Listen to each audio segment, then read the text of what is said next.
These are exciting times for mystery team. On Friday, we learned that the White Sox and Phillies, the presumptive frontrunners to acquire all-star free agent Manny Machado, were facing an uphill battle. Not only had another bidder emerged in the Machado sweepstakes, said bidder had also submitted the highest bid to date. That bidder, of course, was mystery team. There are a few things you should know about mystery team. The first thing you should know is that mystery team has been in on every single big-name free agent since Andy Messersmith and Dave McNally challenged the reserve clause and became MLB's first batch of free agents, back in 1975. Since that day, mystery team has entered the bidding for hundreds of top-of-the-line players. The sequence of events always unfolds in one of two ways. In the first scenario, big-name player files for free agency. Some number of teams expresses interest in big-name player. The obliging members of the media happily report that interest. Then, a lull occurs. In the middle of that lull, big-name player's agent's sixth cousin, twice removed, tips a reporter off that there is, in fact, another party ready to bid for big-name player. That other party is highly motivated, has tons of cash to spend, and won't take no for an answer. It is, of course, mystery team. The second scenario develops exactly the same way, except for one key difference. Instead of big-name player's agent's sixth cousin, twice removed, leaking the breathtaking news that mystery team wants in, it's someone else.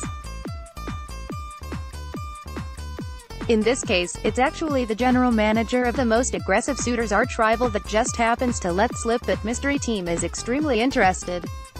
A more cynical person would see a big-name player's agent, or his sixth cousin, twice removed, or the GM of a rival team talking up mystery team and wonder if he might have ulterior motives.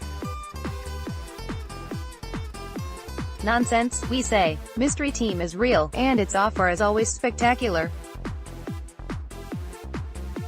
But just for the sake of argument, let's say that bringing up mystery team is nothing more than a negotiation ploy by other interested parties.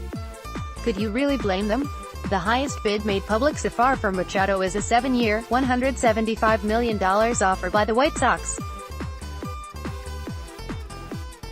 Machado's agent Don Lozano blasted reports of that offer as inaccurate and reckless. Giancarlo Stanton, a terrific power hitter whose overall game doesn't approach Machado's, Machado dwarfs Stanton in wins above replacement over the past 4 seasons, is playing on a contract worth almost twice as much as that supposed $175 million White Sox offer. Lozano's client is a durable star in his mid-20s who rakes, plays excellent defense, and who many observers believed could challenge or beat Stanton's record $325 million deal, yet here we are. Meanwhile, Lozano is also locked in a competition with super agent Scott Boras, whose own client Bryce Harper has also been rumored in the past to be a candidate to set the new all-time record for biggest contract in baseball. Making matters worse for Lozano's client is a murderer's row of possible reasons to explain why no team has stepped up with the kind of premium offer the baseball world long expected. Today's GMs are just really smart and risk-averse, we're told. No wait, maybe it's that Machado has a bad attitude, as evidenced by his infamous "Johnny Hustle" comment during the World Series.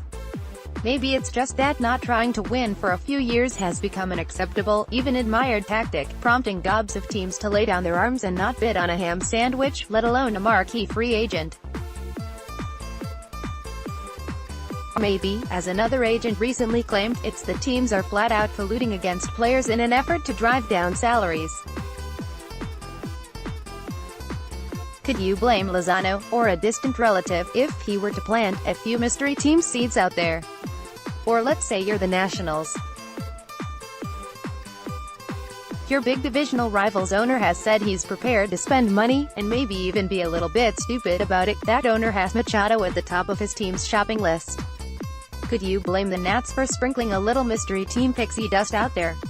But that division rival is also interested in a player Washington likes, with both clubs rumored to be after Harper. So maybe it's another hungry division rival trying to sow chaos by invoking multiple mystery teams that could be in on both Machado and Harper. If anything, we might need more mystery teams to move the market along. Craig Kimbrell reportedly sought a 6-year, $100 million deal heading into this offseason, only to see his list of most likely suitors dry up in a hurry, with his former employers going so far as to publicly exclaim that they will not be spending significant money on a closer. Dallas Keuchel is the top starting pitcher left on the market, but teams that could make sense as destinations for his services are publicly swatting away his demands for a long-term deal lasting 5 seasons or more. Meanwhile, A.J. Pollock might simply have to sit and wait for the Harper market to resolve itself before anyone offers anything. Given that Harper's agent is the notoriously deliberate Boras, that could mean waiting until the eve of spring training, or maybe Christmas of 2029. In a world in which MLB keeps setting new revenue records, yet player salaries actually go down, could you blame other players for wondering why teams are suddenly, apparently, destitute? Maybe the sixth cousin of Evan Longoria or Chris Bryant is the one spreading rumors about mystery teams, realizing that their kin, as well as younger players just coming up, could get far less than they deserve as owners manipulate fans' opinions. Hell, if MLBPA Executive Director Tony Clark's mailman started speculating about mystery teams, could you blame him?